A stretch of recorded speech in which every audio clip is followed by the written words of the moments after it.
Bienvenue sur Le cinéma est partout.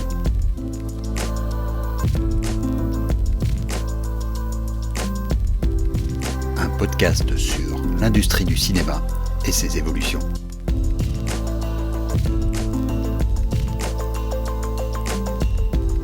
À l'heure d'enregistrer ce podcast, nous entamons le mois de décembre et sa détestable tradition des listes. Chacun et chacune y va de son top de l'année, histoire de prouver à quel point il ou elle a bon goût. Les magazines spécialisés y retirent leur dernière once d'autorité. Et c'est même devenu un élément de marketing chez des sociétés comme Spotify qui créent aujourd'hui automatiquement votre playlist de l'année, partageable d'un clic sur les réseaux sociaux. Ah, la distinction! En ce mois de décembre 2022, il y a une liste qui a déjà bien fait parler d'elle. Elle est produite par le magazine anglais Sight & Sound, dépendant du British Film Institute, excusez du peu. Et histoire de bien montrer l'autorité de la chose, cette liste s'appelle, en toute simplicité, les 100 plus grands films de tous les temps. Cette liste est vraiment particulière, dans le sens où elle n'est renouvelée que tous les 10 ans, et qu'elle compile 1682 votes de critiques, chercheurs, universitaires, programmateurs de festivals et de salles de cinéma. Il y a néanmoins lieu de tenir cette liste pour ce qu'elle est, l'exercice le plus bas de la démocratie. Aucun consensus ici, juste la compilation arbitraire de classements sans justification aucune, qui produit un étalement sur plusieurs centaines de films. Je n'ai pas les chiffres de cette édition, mais lors de l'édition 2012, 846 personnes avaient participé au sondage et cité pas moins de 2045 films. Vertigo, le meilleur film de tous les temps de l'époque, n'apparaissait que dans un quart des listes. Citizen Kane le second dans un 5e. En clair, le plus grand film de tous les temps est donc plutôt celui qui surnage dans un océan de titres. Plus que le simple exercice d'onanisme intellectuel qu'elle est en réalité, cette liste est donc avant tout le reflet d'un zeitgeist. Elle permet de savoir quel film traîne le plus dans l'esprit de celles et ceux qui répondent à l'enquête. Elle donne à voir un état des lieux du discours sur le cinéma et un portrait en filigrane de celles et ceux qui sont chargés de le tenir. Il faut d'ailleurs le signaler, les cinéastes n'ont cette fois pas pris part à cette liste, ayant leur propre palmarès dédié. Revenons à la liste en elle-même. Si vous êtes belge et un tant soit peu cinéphile, vous savez sans doute déjà que c'est Jeanne Dielman, 23 quai du Commerce, 1080 Bruxelles, le film de la belge Chantal Akerman, qui a reçu le plus de suffrages pour cette édition 2022. L'annonce a provoqué de véritables exultations dans le petit landerneau cinéphilique, mais aussi dans toute la presse belge, trop heureuse d'ajouter une couche de chauvinisme juste au moment où notre équipe nationale se faisait piteusement éliminer de la Coupe du monde de football. Mais cela a été aussi l'exultation dans la presse cinéma dite de gauche. Enfin un film réalisé par une femme. Enfin un film ouvertement féministe. C'est vrai.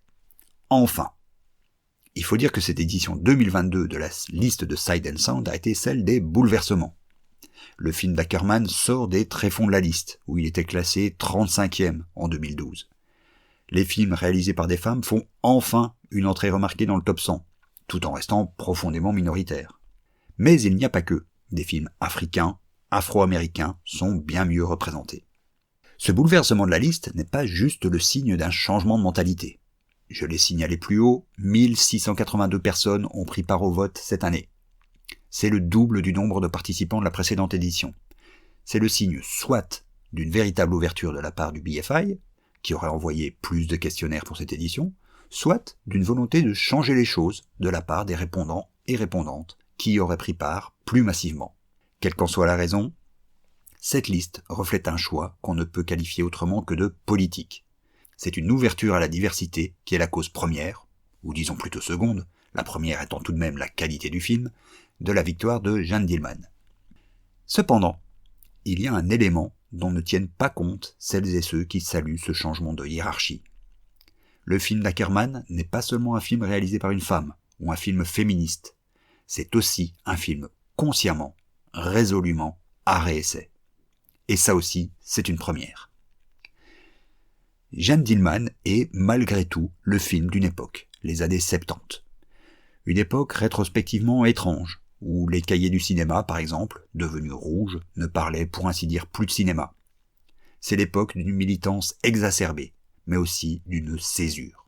Les films de ce qu'on appelait l'avant-garde se faisaient contre leurs spectateurs. Ils l'obligeaient à adopter une position inconfortable. À la même époque, Godard sortait Ici et ailleurs et numéro 2. La même année que sortait Jeanne Dielman, Pasolini sortait Salo ou les 120 journées de Sodome. Le film d'Ackerman est de cette veine-là. Il dure plus de 3 heures et impose à son spectateur l'ennui et la routine de son héroïne. Il ne veut pas seulement le lui signifier, il veut le lui faire ressentir. En accompagnement de la liste de Sight and Sound, la grande critique et universitaire britannique Laura Mulvey a écrit un assez beau texte sur le film et son impact.